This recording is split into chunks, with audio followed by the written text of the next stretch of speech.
Princess Bride is one of those rare gems from the 1980s that perfectly blends swashbuckling adventure, razor-sharp wit, and an unforgettable love story. Its satirical charm and timeless humor have made it a beloved classic, with lines so iconic they're still quoted decades later.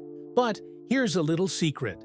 Not all of those legendary quotes were planned. Some of the film's most memorable moments came straight from the actors' imaginations in the heat of the moment, completely unscripted and utterly brilliant.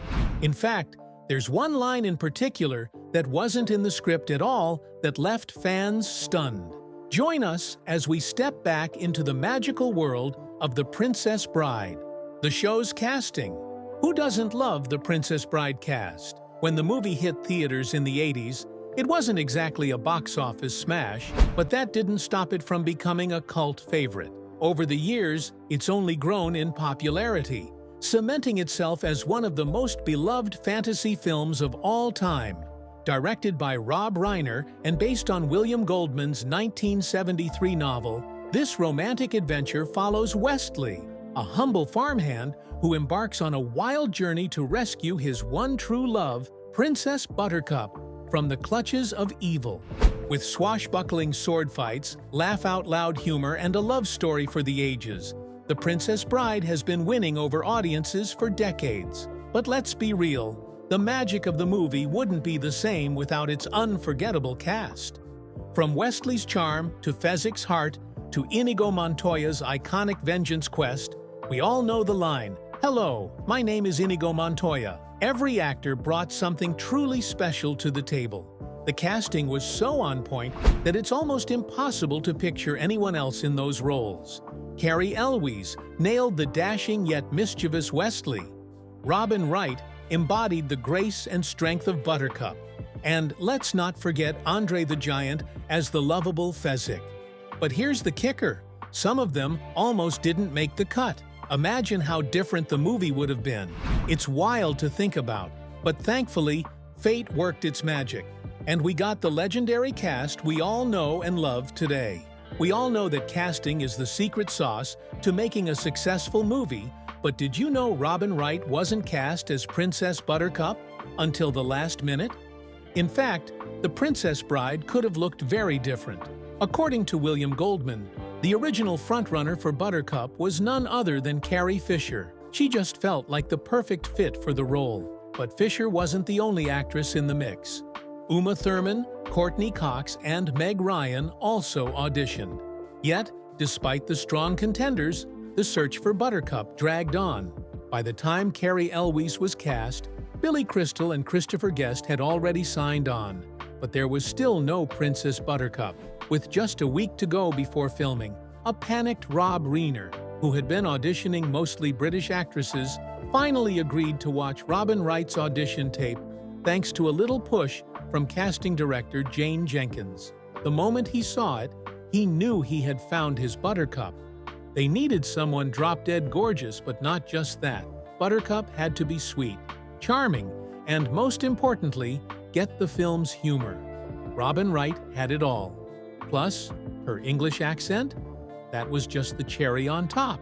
Reiner wanted an extra touch of fairy tale magic, and Wright delivered in every way. Meanwhile, Cary Elwes was in the middle of filming Mashenka in Berlin when he got a call from his agent. Director Rob Reiner and his producing partner wanted to fly to Germany to interview him for the role of Westley. The audition took place right in Elwes' hotel room. Thinking he didn't need to prepare anything, he was caught off guard when asked to read a scene. He ended up performing Westley's monologue from the fire swamp and, strangely enough, also did an impression of Fat Albert during his tryout. Elwes later admitted that he never thought he'd actually land the role. "I didn't think I was going to get it at all, frankly, because I was an unknown actor at the time. It's not often that they hire unknown actors to be the leads of films in Hollywood. It's very rare," he said, but just a week later, he got the call. He was in.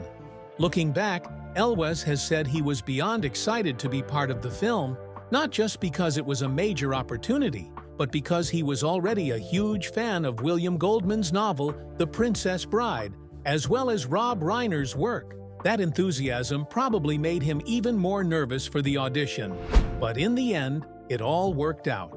Years later, at a fan event promoting his memoir, As You Wish, Inconceivable Tales from the Making of the Princess Bride, Eloise reflected on the surreal experience of being cast as Wesley. Unsurprisingly, his comments about the audition, especially his unexpected Fat Albert impression, became the highlight of the evening. When Cary Elwes first met This Is Spinal Tap director Rob Reiner, the two quickly bonded over their shared love of pop culture. But nerves got the best of Elwes, leading to a moment that still baffles him to this day. I'll let him take it from here. Somehow Bill Cosby came up, and for some strange reason, I found myself doing an impression of Fat Albert. To this day, I don't know why. Probably nerves. For some reason, Rob burst out laughing when I did that. And I thought, well, I'm in good shape. I made the director laugh. This is cool. Elwes has always struggled with nerves during auditions, and this one was no different. Even though he loved The Princess Bride and desperately wanted the part, he couldn't shake his jitters. When he got back to reading lines from Goldman's script, he stuttered and stumbled so much that he left the audition convinced he had blown it. But just a few days later, his agent gave him the news. He got the role. Turns out, what Elwes thought was a disaster actually helped him. Later, once filming was underway, Reiner walked up to him on set and confirmed it. That off-the-cuff Fat Albert impression? It sealed the deal. The atmosphere during casting. The audition process for The Princess Bride was surprisingly laid back, and that easygoing vibe carried over into filming. Over the month-and-a-half shoot, the cast and crew became incredibly close. I can't remember a day without laughter, Elwes recalled. Rob Reiner, acting like the group's unofficial dad, hosted dinners, encouraged game nights, and made sure everyone felt at home. If there was ever a sign that this cast was going to gel, it came on day one. According to Elwes, Andre the Giant, who played Fezzik, let out a 16-second fart that literally brought production to a halt. It could be heard 3 counties away, Elwes joked. Nobody said a word, except for Rob Reiner, who finally broke the silence. "Are you okay, Andre?" Andre, completely unfazed, just grinned and said, "I am now, boss." That pretty much set the tone for the whole shoot. And if you thought Elwes just breezed through the action scenes, think again. He actually did a lot of his own stunts, not exactly by choice. Rob wanted to see our faces a lot, so there wasn't much of an option, he explained. That said, he did have a fearless stunt double to help him out. The double took on some of the trickier moves, including the infamous rolling down the hill scene. I didn't want to do the hill, but Rob didn't want me to do it either, Elwes admitted. And for that epic swing during the sword fight, that was all an acrobat. Who played who? The Princess Bride spent years in development, and at various points, some big names were attached to direct, including John Boorman, Robert Redford, A Hard Day's Night director, Richard Lester, and even Francois Truffaut. But it wasn't just the directors that changed. There were some wild casting possibilities along the way, too. Colin Firth was once considered for Wesley, while Christopher Reeve's Superman himself was interested in the role. Fezzik, meanwhile, could have been played by Arnold Schwarzenegger, and the fast-talking Vizzini almost went to either Danny DeVito or Richard Dreyfuss. And here's a fun one. Sting was in talks to play Prince Humperdinck. Imagine that version of the film. Ultimately, Arnold lost out on Fezzik's role for a reason you probably wouldn't expect. For the first and only time in his career, he wasn't big enough. Instead, the part went to Andre the Giant, who stood at an imposing 7'4" and weighed 520 pounds. But Andre had a challenge of his own. His thick French accent had executives worried audiences wouldn't understand him. Instead of dubbing his lines, which would have been awful, Rob Reiner had producer Andy Scheinman record all of Andre's dialogue on tape, which he then memorized phonetically. And then there's that scene, the one where Prince Humperdinck and Count Rugen ambush Wesley and Buttercup. Cary Elwes, always committed to authenticity, told Christopher Guest, who played Rugen, to really hit him with the sword handle because the fake version wasn't looking right. Guest obliged. The next thing Elwes knew, he was waking up in a hospital bed. Ironically, this was the same hospital where he had already been treated after an ATV accident with Andre. But at least his suffering wasn't in vain, because the take where Guest actually knocks him out? Yeah, that's the one that made it into the final cut. The first day of filming The Princess Bride was unforgettable, especially for Cary Elwes and writer William Goldman. Elwes had been told his first scene would be pretty basic stuff, but that turned out to be quite an understatement. He had to reveal himself as the Dread Pirate Roberts, carry Robin Wright's Princess Buttercup through the swamp, and just one more thing save her from a raging fire. That last part led to one of the funniest behind-the-scenes moments. No one had warned Goldman that Wright's dress was supposed to catch fire. So when the flames flared up, he panicked and yelled, "Oh my God, her dress is on fire!" effectively ruining the take. The sword fight between Westley and Inigo Montoya remains one of the most legendary duels in film history. And it wasn't just for show. Choreographed by legendary stunt coordinators Peter Diamond and Bob Anderson, who also worked on Star Wars lightsaber duels, both Cary Elwes and Mandy Patinkin trained for months to pull it off without relying on stunt doubles. But when filming started, there was a slight problem. All that training had been done in slow motion, and Reiner wanted more action. To fix this, the actors and director turned to the masters, watching classic Errol Flynn's sword fights to add extra flair. The result? One of the most exciting and beloved duels ever put to film. The truth behind the most controversial line. In The Princess Bride, Inigo Montoya's line, "Hello, my name is Inigo Montoya. You killed my father. Prepare to die," has been referenced so many times that it's basically its own thing now. The first time he says it, he's talking to the man in black, Cary Elwes, hoping he might be the six-fingered man. When Westley holds up a normal five-fingered hand, Inigo explains how he spent 20 years getting ready for the moment he finds his father's killer. That moment finally comes in the big showdown with Count Rugen, Christopher Guest. At first, Rugen has the upper hand, he even stabs Inigo. But as Inigo keeps repeating his line, it's like it gives him strength, and he fights back until he finally gets his revenge. That line has been referenced in Hellboy, Sharknado, Ben 10, How I Met Your Mother, The Big Bang Theory, Mystery Science Theater 3000, QI, and The Tonight Show, starring Jimmy Fallon, to name a few. It's been slapped on t-shirts, coffee mugs, and even COVID-19 face masks. The "Hello, my name is" red name tag version of it popped up on Reddit back in 2011, and there's even a meme that uses it to help people figure out how to be better at talking. For Mandy Patinkin, though, it wasn't just a great movie line. His dad had died of cancer not long before filming, and he later said that when he delivered those words, he was picturing cancer as the six-fingered man.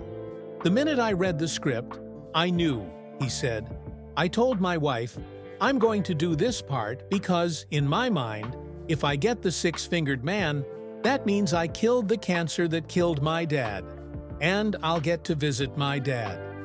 In 2014, The New Yorker called The Princess Bride the film that won the internet, and that's only become more true over time.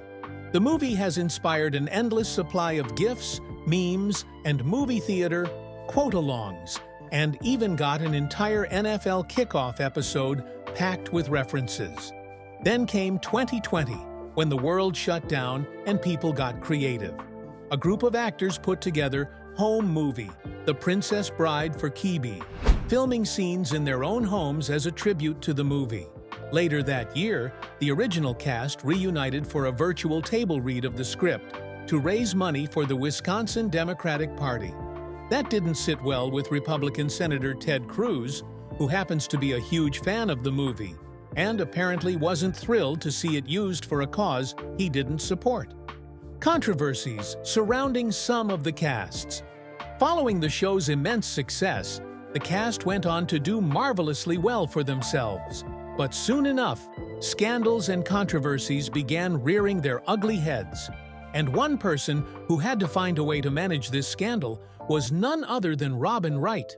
For more than 3 decades, it seemed like Kevin Spacey could do no wrong.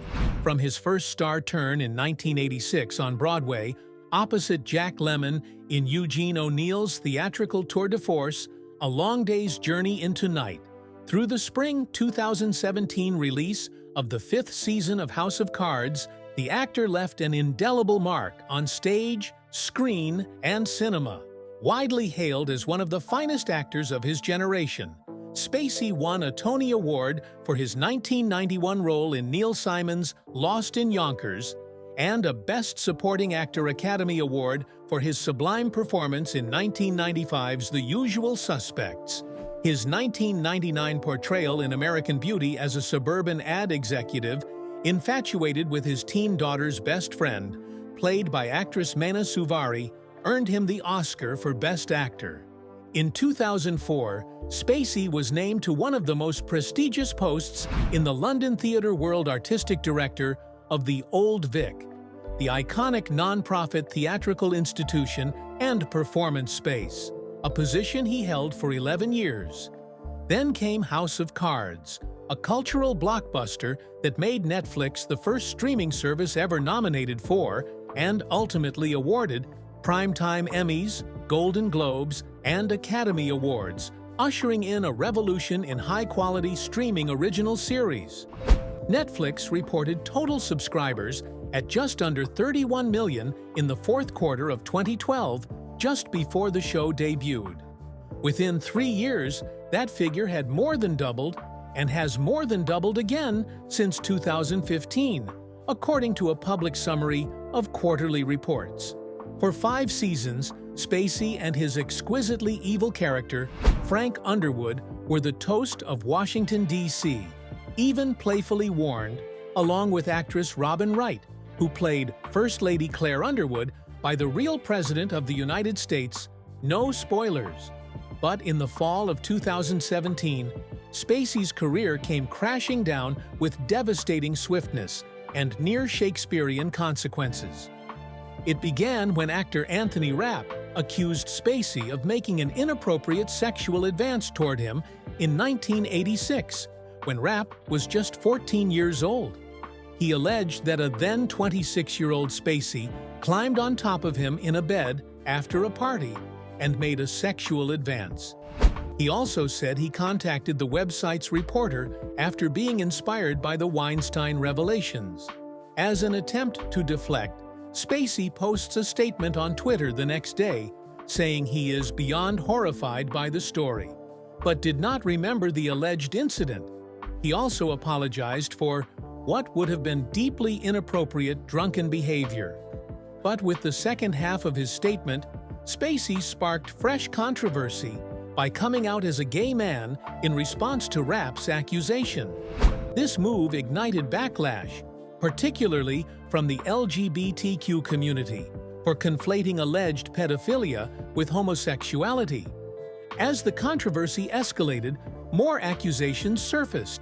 That same day, actor Roberto Cavazos claimed in a Facebook post that he had a couple of unpleasant encounters with Spacey while they were both performing at the Old Vic, including an instance where Spacey allegedly squeezed him in the theater's bar. At the time, theater officials told The Guardian that they had never received any formal sexual misconduct complaints against Spacey. However, in response to the allegations, they set up a confidential reporting system for anyone with concerns. But the accusations didn't stop there. By late October 2017, the fallout from the scandal was already taking a toll on Spacey's career. The International Academy of Television Arts and Sciences withdrew its plans to honor him with the 2017 International Emmy Founders Award, citing the recent events. In early November, the repercussions intensified. On November 3rd, Netflix formally severed ties with Spacey, ending its relationship with him and removing him from House of Cards. Just days later, on November 8th, former ABC Boston affiliate WCVB anchor Heather Unruh held a press conference, accusing Spacey of groping her son at a Nantucket bar in 2016. Unruh had hinted at the allegations in an October 13th tweet, but this was the first time she made them public. Notably, her son never spoke publicly about the alleged incident himself. Meanwhile, Spacey announced that he would be taking time off to seek unspecified evaluation and treatment, but the damage was already done. That same day, his longtime talent agency, Creative Artists Agency, severed ties with him, marking yet another blow to his once celebrated career. In an interview with ABC News' Nightline, filmmaker Tony Montana accused Spacey of groping him in 2003. Despite the seriousness of the allegation, Montana never filed a police report. Speaking to the Los Angeles Times, he clarified that he wasn't seeking financial compensation or revenge, stating, "I'm not going after Kevin for money. I don't wish him any ill will. It's just, he did something 14 years ago that's affecting not only him, but all the people who work on that show." A week earlier, Montana had initially shared his allegations with Radar Online, prompting a response from Spacey's representative. They told the Los Angeles Times that the actor was taking the time necessary to seek evaluation and treatment. No other information is available at this time. However, the most damning revelations came on November 16, 2017, when the Old Vic Theatre in London, where Spacey had served as artistic director from 2004 to 2015, released the results of an internal investigation conducted by an external law firm. According to a statement from theater officials, at least 20 young men over the age of 18 had come forward through a confidential reporting process to allege sexual misconduct by Spacey. The investigation revealed that these alleged incidents took place between 1995 and 2013, with all but 2 occurring before 2009. The reported misconduct ranged from actions that made individuals feel uncomfortable to instances of sexually inappropriate touching. Officials at the Old Vic stated that they had encouraged 14 of the complainants to report their experiences to the police. However, they could not confirm whether any had actually done so.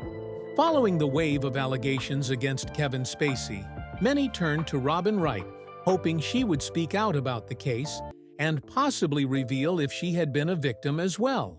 However, Wright maintained that she had little personal connection with Spacey beyond their professional relationship on House of Cards.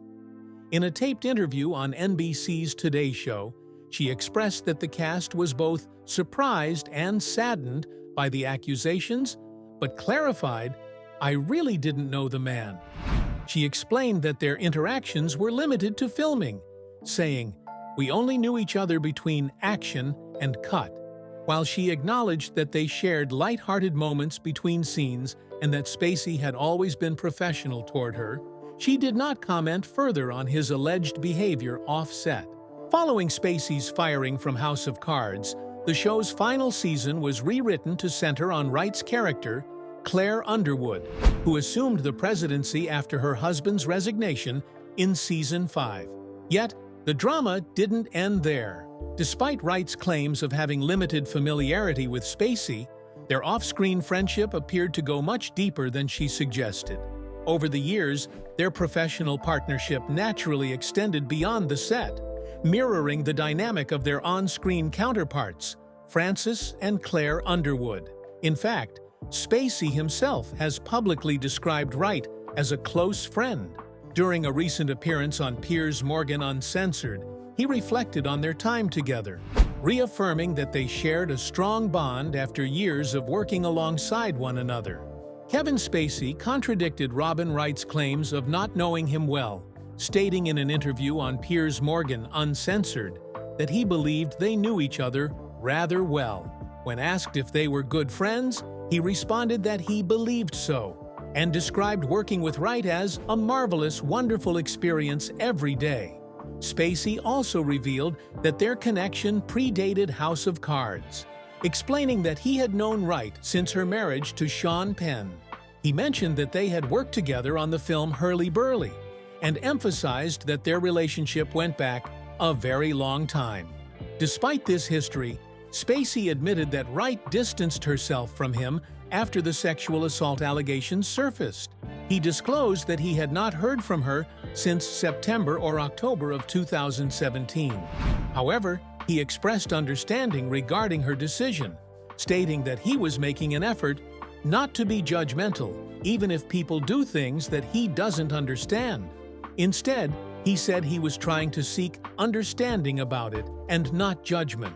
Surprisingly, Spacey also revealed that he held no resentment toward Wright for continuing the show without him.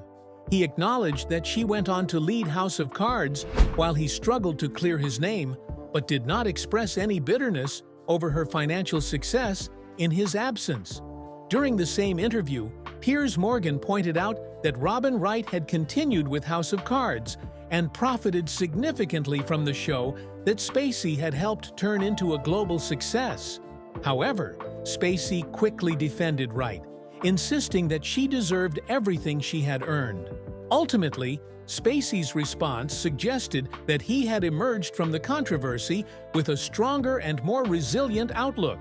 Despite Wright distancing herself from him at a crucial time, he refused to harbor resentment and dismissed any negative speculation about their relationship.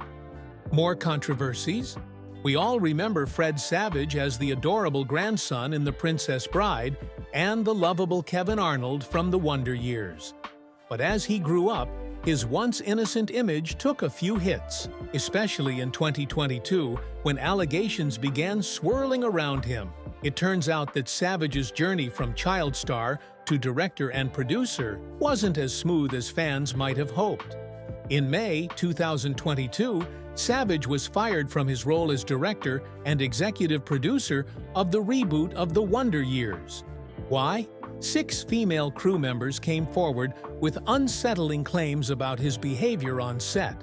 According to The Hollywood Reporter, the women alleged that Savage had a strange relationship with a much younger woman on set, making them feel uneasy.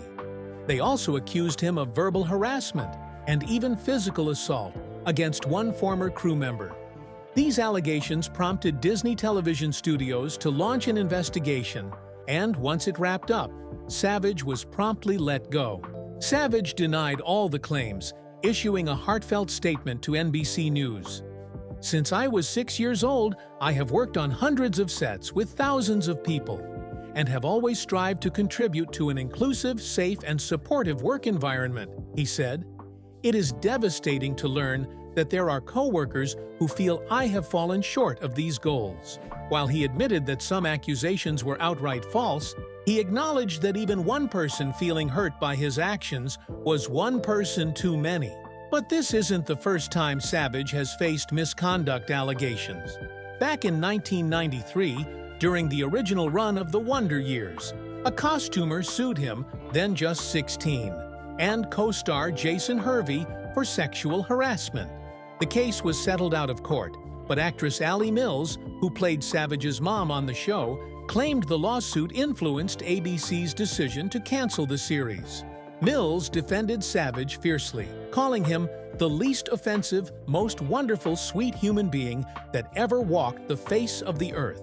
Fast forward to 2019, and another allegation surfaced. A female crew member from Fox's The Grinder accused Savage of harassment and assault, claiming he frequently hurled profanities at women employees and allegedly struck her during a costume fitting. Once again, the matter was settled privately out of court. While Savage maintained his innocence, the repeated nature of the allegations raises eyebrows. From his early days as a teen heartthrob to his career behind the camera, it seems the actor-turned-director has faced more than his share of controversy. Whether or not the claims hold water, they paint a complicated picture of someone whose rise to fame came with challenges far beyond what audiences saw on screen. What Princess Bride's line was your favorite? Let us know in the comments. Don't forget to like this video and subscribe to this channel for more interesting content.